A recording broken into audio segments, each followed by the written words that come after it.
어떻게 사셨나요? 저는 갈수록 확신하게 되었어요. 결국에는 사람들은 두 부류밖에 없구나. 어떻게 두 부류냐면 방주를 짓는 사람과 바벨을 짓는 사람. 결국엔 사람은 이 두 부류밖에 없다는 사실을 알게 되었습니다. 여러분들 한 주간 방주를 지으면서 사셨나요? 바벨을 지으면서 사셨나요? 방주를 짓는다는 건 굉장히 수동적이죠. 어떠한 의미냐면 이거예요. 여러분들 방주라는 것을 머릿속에 떠오른다면 밖에 비가 내려오고 있는데 나는 방주 안에 들어와 있는데 아무것도 알지 못하죠. 비가 얼만큼 왔는지, 밖의 형편이 어떤지, 그리고 내가 지금 어디쯤인지 어디로 가는지 아무것도 알지 못한 상태로 방주 안에 있는 거예요. 그러니까 어찌 보면은 불안하죠. 그와 반대로 바벨은 뭐예요? 바벨은 높이 쌓아 올리는 거잖아요. 어떤 건축학자가 이렇게 말하는 걸 들었어요. 권력의 척도를 그가 지은 건축물의 높이로 계산할 수 있다. 그러면서 그 근거를 댔는데 너무 타당하더라고요. 우리가 궁금하잖아요. 중국의 진시 황제들에서 권력이 있었을까? 이집트의 파라오들에서 권력이 있었을까? 궁금한데 이런 것들을 파악할 수 있는, 측정할 수 있는 기준들이 있다. 건축물들의 높이를 통해서 그 사람이 가진 권력을 알 수 있다, 이렇게 말을 하더라고요. 바벨은 높이 쌓아 올리는 거잖아요. 왜 높아지려고 그래요? 높으면 뭐죠? 한눈에 다 보이죠. 모든 것들을 다 통제하고 파악할 수 있는 것처럼 보이잖아요. 그것이 우리들에게 주는 안정감이 있어요. 그런데 이것은 거짓된 바벨이 주는 안정감입니다. 여러분, 때로 우리 불안하잖아요. 내가 잘 살고 있는 거 맞나? 내가 지금 내 나이에 내 위치에 맞게 제대로 살아가고 있는 거 맞나? 궁금하고 불안하죠. 그래서 어떻게 하냐면 끊임없이 내 위치와 내가 가는 방향을 확인하려고 해요. 특별히 어떻게? 내 주변 또래와 다른 사람들과 비교하면서 내가 좀 더 높이 올라가 있나? 내가 좀 더 잘 살고 있나? 좀 더 많이 얻고 있나? 좀 더 많이 쌓아 올렸나? 이것들을 확인하는 방식으로 우리들의 불안감을 해소하려고 해요. 그렇지만 단언컨대 그러한 방식으로는 우리의 불안감을 해소할 수 없습니다. 왜냐하면 그것은 바벨이기 때문이에요. 내가 어디쯤인지 어디로 가는지 몰라도 괜찮아. 하나님의 손 안에 있다면. 왜? 방주 안이 어디쯤인지 어디로 가는지 모르지만 가장 확실한 거 있죠. 가장 확실한 거, 그게 뭐죠? 가장 안전한 곳이라는 거. 어딘지 몰라도 괜찮아. 어디로 가는지 몰라도 괜찮아. 그곳이 방주 안이라면 가장 안전한 거예요. 내가 하나님과 함께 간다면 내가 지금 어디 위치지? 내가 지금 잘 걸어가고 있는 건가를 끊임없이 세상 사람들과 비교하면서 확인하지 않아도 괜찮아요. 우리가 확인할 건 딱 하나. 내가 지금 하나님과 함께하고 있는가? 내가 지금 그분의 손에 붙들려서 가고 있는가? 이것만 우리는 확인하면 됩니다. 오늘 그러한 발걸음을 걸었던 대표적인 사람인 아브라함과 사라 이야기를 좀 해보려고 합니다. 여러분, 아브라함 너무 잘 알고 있죠. 아브라함은 히브리서가 너무 사랑하는 인물이에요. 아니, 히브리서가 사랑하는 게 아니라 성경 전체가 이스라엘 민족이 사랑하는 인물이긴 한데, 신약을 보면 아브라함이란 이름이 제일 많이 언급된 게 누가복음에 15번이 나오고 요한복음에 11번이 나옵니다. 그리고 바로 히브리서예요. 히브리서에는 아브라함의 이름이 10번이나 나오거든요. 그만큼 아브라함에 대한 굉장한 관심을 많이 갖고 있는 게 히브리서예요. 특별히 히브리서라는 이름 자체가 히브리 사람들에게 보낸 편지라는 뜻이거든요. 히브리 사람들에게 보낸 편지. 그런데 히브리라는 말의 이름의 뜻이 뭐냐면 히브리어로 이브림이라고 해서 강을 건너온 자들이라는 뜻입니다. 강을 건너 누가 왔죠? 아브라함이 왔어요. 그러니까 히브리인이라는 말 자체가 뭐냐면 아브라함의 후예라는 뜻이에요.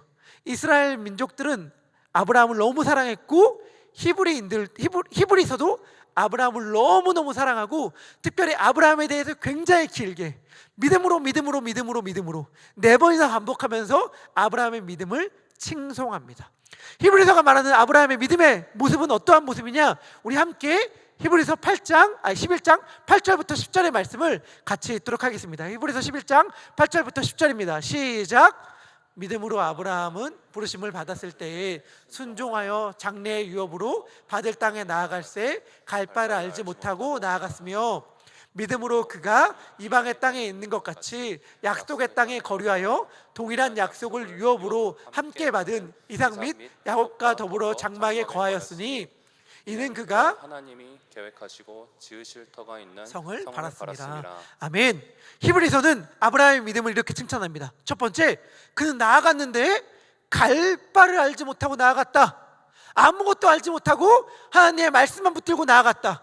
얼마나 대단한 믿음이냐. 두 번째, 그가 약속의 땅이라는 명시적인 표현은 성경 전체에 딱 이곳에서만 나옵니다.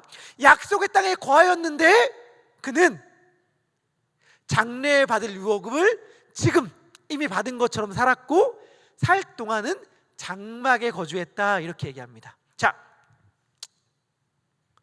아브라함의 믿음을 현대적으로 표현하면 어떻게 표현할 수 있을까? 제가 그러한 상상을 한번 해봤어요.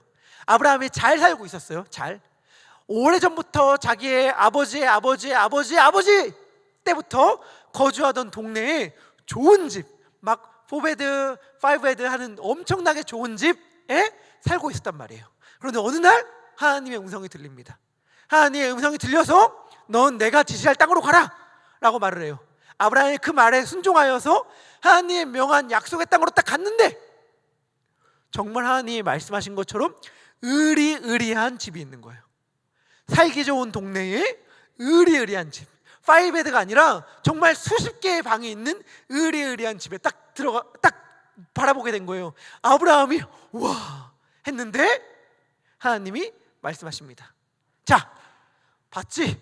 이 엄청난 집을 너 자손들에게 줄 거야. 내가 약속할 테니까 너는 지금 여기 방 한 칸에 살아. 그래서 룸 렌트로 살았는데 그 방 중에서도 가장 작은 방에 살았는데 아브라함은 하나님께서 자기의 자녀들에겐 이 집과 이 동네 전체를 주겠다는 약속을 믿고 그 약속이 실제인 것처럼 믿고 살았더라 라고 말하는 게 히브리서가 말하는 아브라함의 믿음이에요. 대단하죠. 대단하죠. 아브라함은 하나님의 그 약속을 정말 믿었어요.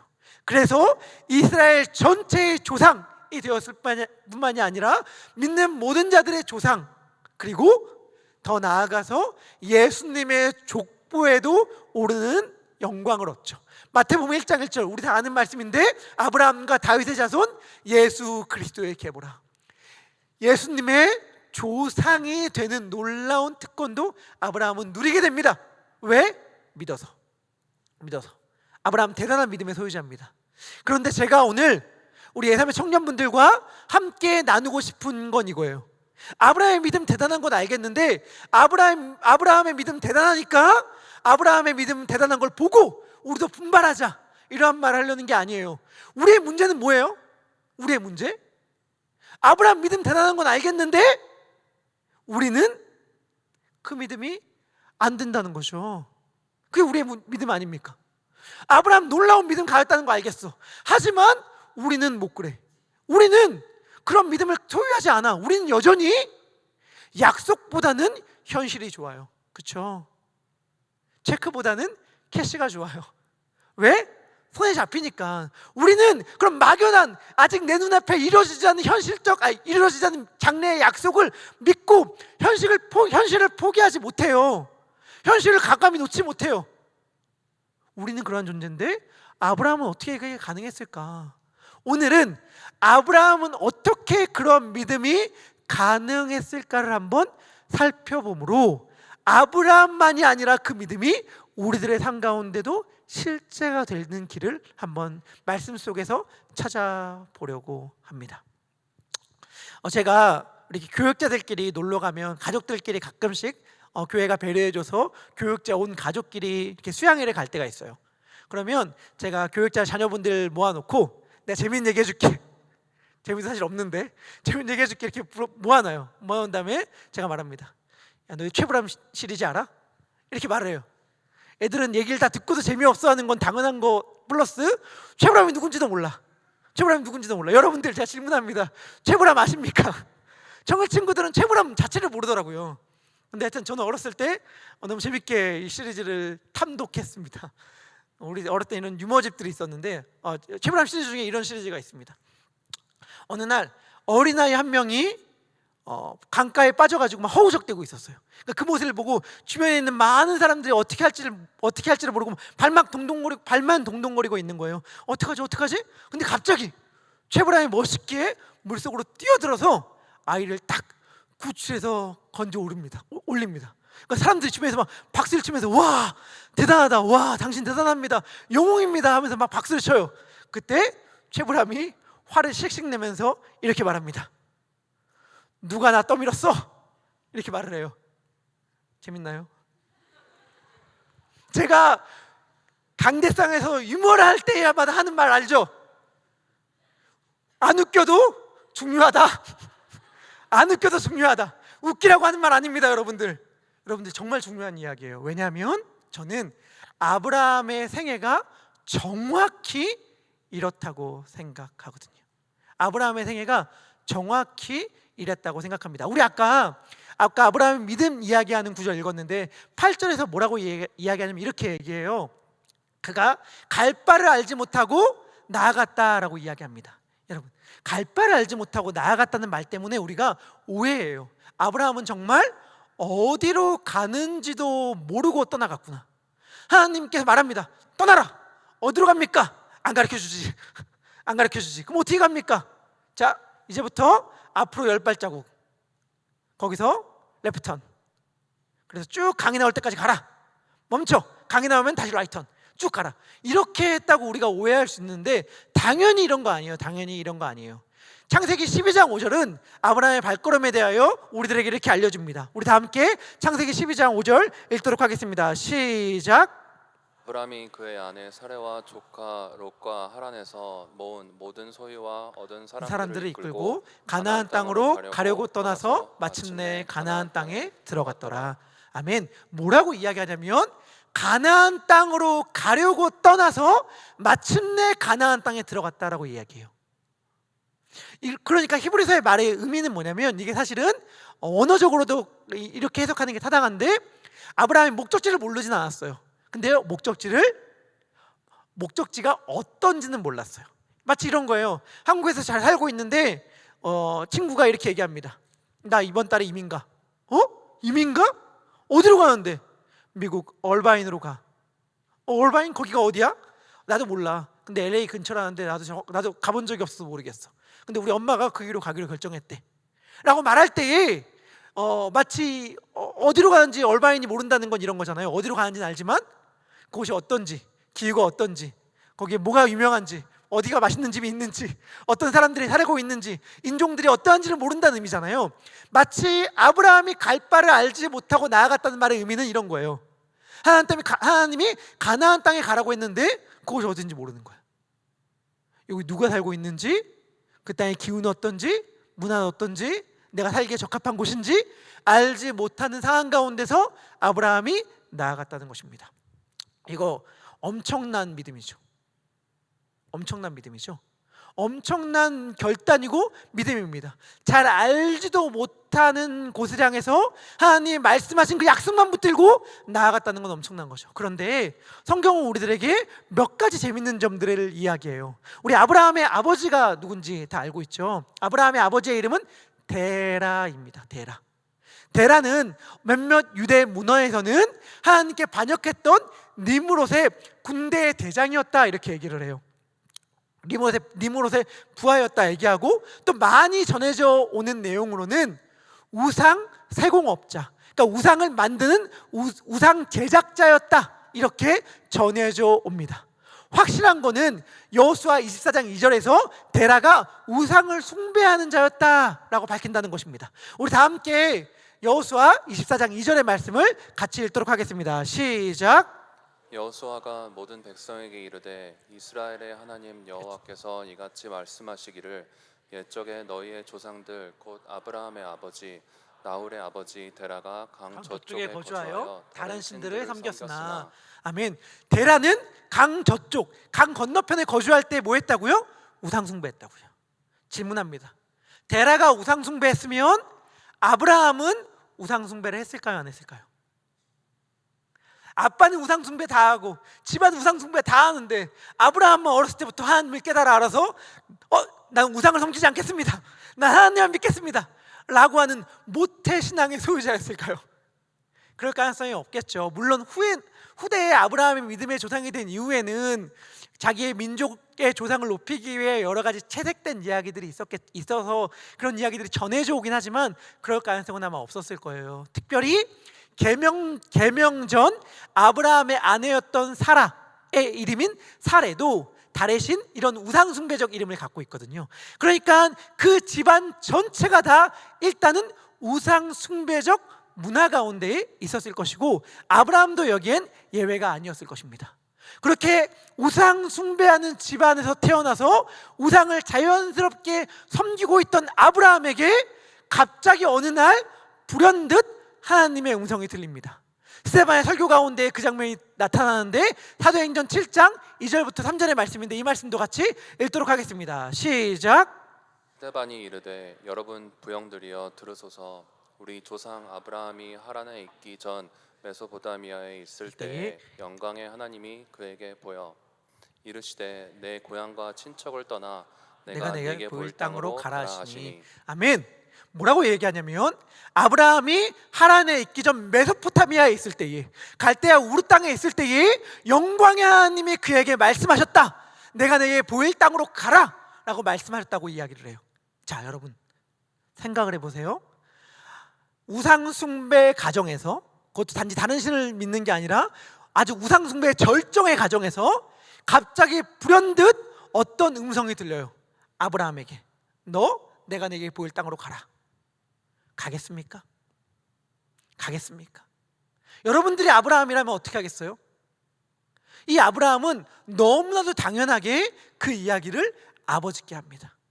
왜냐하면 나중에 아브라함이 이동할 때 온 가족이 이동함으로 이게 데라의 주도로 가족 이동이 되었다는 걸 알 수 있거든요. 그러니까 아버지께 이야기합니다. 아버지, 제가 어느 날 이런 음성을 들었습니다. 우리 움직이는 게 어떨까요? 여러분들이 데라라면 자기 아들이 이런 말을 했을 때에 움직일까요? 이 이야기를 어느 신이 나한테 한다고 해도 나한테 하겠지, 너한테 했겠니? 라고 하면서 움직임을 머뭇거리지 않았겠습니까? 너무 당연하고 너무 상식적이게도 하나님이 아브라함에게 말씀하셨지만 아브라함과 데라의 가족들은 움직이지 않았습니다. 그곳 가운데 움직이지 않고 여전히 메소포타미아에 머물고 있었어요. 그런데 그때 결정적인 사건이 가정 가운데 일어납니다. 그 가정 안에 결정적인 사건이 일어나요. 그게 뭐냐? 창세기 11장 28절의 말씀인데 제가 읽어보도록 하겠습니다. 하란은 그 아비 데라보다 먼저 고향 갈대아인의 우르에서 죽었더라. 하란은 아브라함의 큰형 데라의 맏아들 이름입니다. 하란이 자기의 아버지 데라보다 앞서서, 그런데 이게 문자적으로 번역하면 데라의 면전, 얼굴 앞에서라고 번역할 수 있거든요. 데라의 얼굴 앞에서, 아버지의 얼굴 앞에서 맏아들인 하란이 죽는 사건이 펼쳐집니다.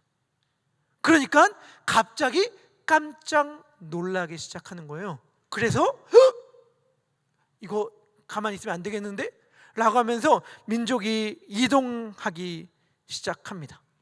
그래서 그 이야기를 듣고 아브라함의 가족들, 그 상황 가운데서 데라가 자신의 모든 가족들을 이끌고 길을 떠납니다. 그 음성을 무시했다가 또 우리 집안에 무슨 일이 펼쳐질지 모른다. 그래서 움직이기 시작해요. 한번 지도를 보면 좋겠는데, 움직이다가 저기 보면은 우르라는 곳에, 우르라는 곳이 보이나요? 빨간색 지점 가운데서 우르라고 밑에 아래쪽에 검은색으로 글씨되어 있죠. 쭉 그 빨간색 화살표를 따라 가보면 위에 딱 빨간색 화살표가 맨 처음 멈춘 곳, 저기가 하란이라는 곳입니다. 아까 아들과 이름만 같은, 아까 아들은 사람 이름이었고 지금은 지명 이름인데 하란이라는 곳에 딱 멈춥니다. 왜? 보시면 알겠지만 저쪽이 유프라테스 강과 티그리스 강이 만나서 형성한 메소포타미아 문명, 흔히 국사시간, 세계사시간에 배웠으면 비옥한 초승달 지대라고 말하는 지대의 딱 경계선이었거든요. 그러니까 무슨 말이냐, 데라가 또 그 음성 듣고 막 부랴부랴 움직였는데 딱 어느 순간 자기에게 너무 친숙하고 너무 좋은 땅의 경계선에 딱 쓴 순간 다시 망설이고 머뭇거릴 수밖에 없는 거예요. 진짜 가는 게 맞는 걸까? 여기를 떠나면, 이곳을 벗어나면 진짜 그 다음부터는 미지의 땅, 알지 못하는 세계로 들어가는 건데 정말 우리가 움직이는 게 맞는 걸까? 라고 하면서 데라가 거기서 딱 멈춰요. 그리고 그곳에서 데라가 죽습니다. 창세기 11장 32절의 말씀입니다. 창세기 11장 32절의 말씀 우리 같이 읽도록 하겠습니다. 시작. 데라는 나이가 205세가 되어 하란에서 죽었더라. 네, 데라가 205세가 되어 하란에서 죽게 됩니다. 그리고 하나님이 다시 아브라함에게 말씀하십니다. 창세기 12장 1절 너무 유명한 말씀인데 우리 함께 읽도록 하겠습니다. 시작. 께서 아브라함에게 이게 이르시되 너는 너의 고향과 친척과 아버지의 집을 떠나 내가 내게 보여줄 땅으로 가라 라고 말씀하시면서 그 뒤에 뭐라고 말씀하시냐면 내가 너로 복을 삼겠다, 너는 복이 되게 될 것이다 라고 약속해 주셔요.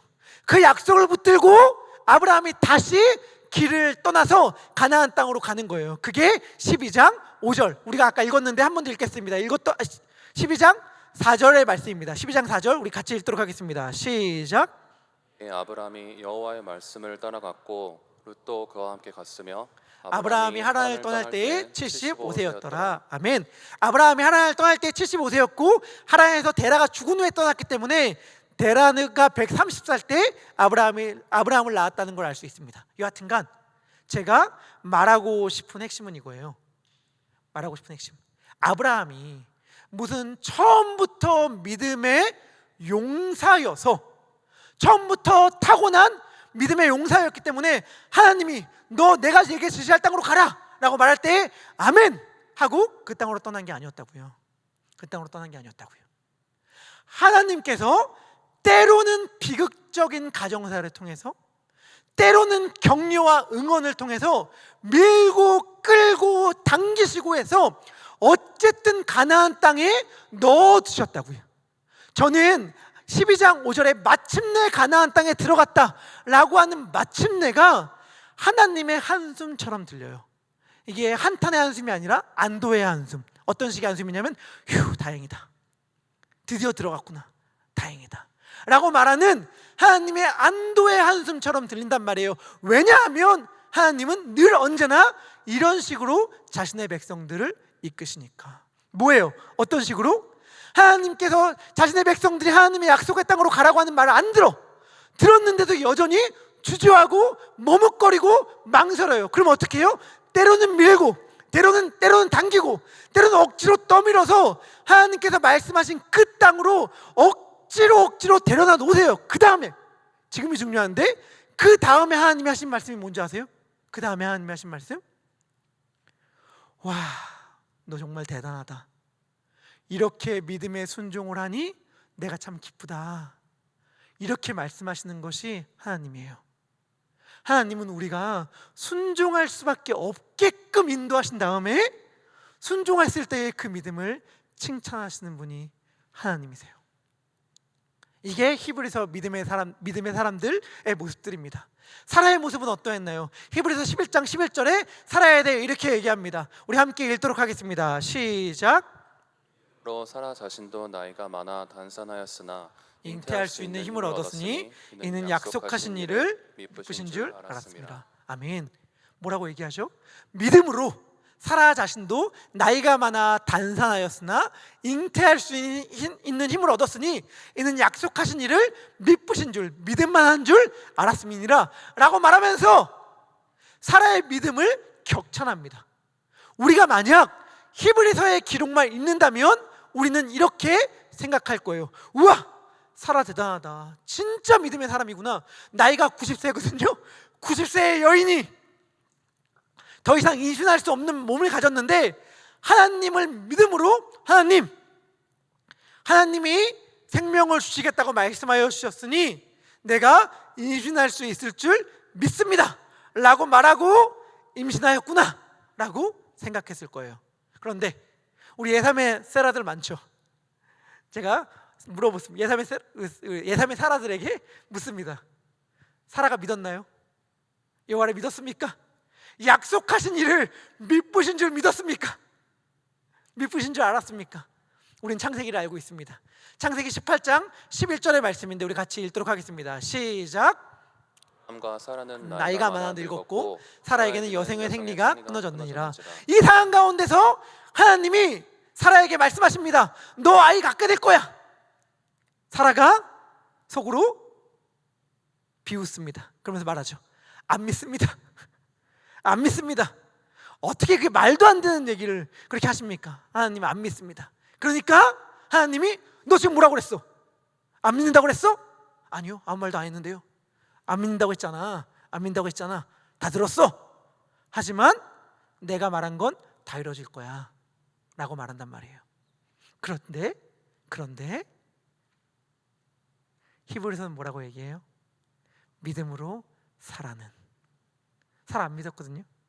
근데 믿음으로 사라는 이렇게 말해요. 왜일까요? 아마도 히브리서와 하나님의 시선이 이런 게 아닐까 싶어요. 여하튼간 아브라함과 사라가 임신했잖아. 여튼 하나님께서 허락하신 약속이 떨어졌고 아브라함과 사라는 임신을 했고 그 임신한 모습을 통해서 하나님은 사라에게 칭찬해 주시는 거죠. 믿음으로 너희가 아이를 갖게 되었구나. 말씀을 마무리하면서 제가 예삼의 청년분들에게 분명하고 확실하게 이야기하고 싶은 것이 있습니다. 그것이 뭐냐? 하나님을 오해하지 말라는 것입니다. 여러분, 하나님을 오해하지 마세요. 하나님은 어떠한 분이시냐면 이런 분이세요. 어떠한 분이시냐면 우리의 삶을 현미경으로 보듯이 샅샅이 살펴보세요. 하나님은 우리의 삶을 쭉 다 살펴보십니다. 무슨 생각했는지, 어디로 갔는지, 어제 뭐 했는지, 오늘 뭐 할 건지 다 살펴보시고 꼼꼼히 하나도 빠뜨리지 않으려고 다 세심하게 놓치는 부분 없이 다 살펴보세요. 졸지도 않고 주무시지도 않고 자신의 시선을 우리를 향해서 떼지를 않아. 여러분들, 하나님이 우리를 한순간도 욥의 표현 침 삼킬 틈도 주지 않고 지켜보고 계신다는 사실이 우리들에게 부담감, 얽매임, 답답함, 구속으로 와닿습니까? 나 좀 하나님이 나에게 눈 좀 감아줬으면 좋겠어. 나의 삶 가운데 못 보는 부분 좀 있었으면 좋겠어 라고 생각하면서 하나님이 우리의 삶을 다 들여다보고 계신다는 사실이 여러분 부담감으로 와닿으세요?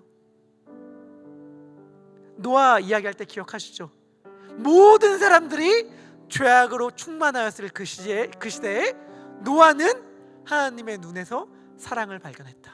여러분, 왜 하나님이 우리를 샅샅이 보는 줄 아세요? 왜 샅샅이 보는 줄 아세요?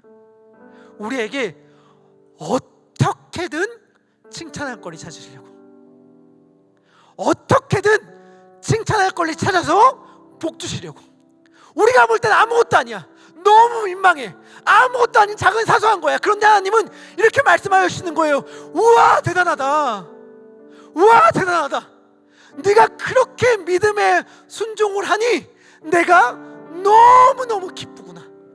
내가 너에게 복 줄게, 상 줄게. 이 말 하시고 싶어서 어떻게든 우리들의 삶 가운데서 칭찬할 것을 찾기 위해서 우리의 삶을 구석구석 살펴보시는 분이 하나님이세요. 예레미야 29장 11절 여호와의 말씀이니라 너희를 향한 나의 생각은 내가 아나니. 우리 하나님의 생각 우리가 스스로 판단하지 마세요. 우리가 스스로 지레짐작하지 마세요. 하나님이 말씀하십니다. 제발 오해 좀 그만해. 네 멋대로 판단하지 좀 마. 내가 이야기할게. 내 생각은 너에게 평안을 주려고 하는 거야. 내 생각은 너에게 미래와 희망을 주려고 하는 거야. 소망을 주려고 하는 거야. 복을 주려고 하는 거야. 그러니까 제발 내 시선을 피하지 마. 그러니까 제발 내 손길을 외면하지 마. 여러분 알게 됐어요. 아브라함의 삶을 보면서 알게 됐어요. 뭐냐? 우리의 삶 가운데 찾아오는 때로는 억울한 일, 때로는 눈물 나는 일, 때로는 절망적인 일, 때로는 가슴 아픈 일이 모든 것들은 어쩌면 우리를 약속의 땅으로 인도하시는 하나님의 손길일 수 있겠다. 하나님은 아브라함에게 그러셨거든요. 때로는 슬픈 일, 때로는 눈물 나는 일, 때로는 우리가 고난이라고 말하는 그 일을 통해서 약속의 땅으로 인도하여 주셨어요. 우리에게 찾아온 어려운 일과 고난은 우리를 주님의 품으로 인도하는 내비게이션이구나, 저는 깨닫게 되었습니다. 그래서 제가 예삼의 청년들에게 요청합니다. 여러분, 한 걸음만 주님께 나아갑시다. 제가 엄청난 헌신하라는 거 아니거든요. 엄청난 결단하라는 거 아니거든요. 순교하라. 우리 선교 모집하는데 제가 과감하게 선교를 모집하는 사람 가운데서도 이렇게 얘기합니다. 선교 가라, 이런 요청도 안 할게요. 선교 너무 나에겐 먼 얘기야. 그런 요청도 안 할게요. 내 삶 가운데에서 정말 아주 작은 한 발자국만 내딛어 보세요. 하나님이 원하시는 게 이거 아닐까? 라고 말하는 그 작은 한 발자국만 딱 내딛어 보세요. 그러면 하나님은 이렇게 말씀하십니다. 믿음으로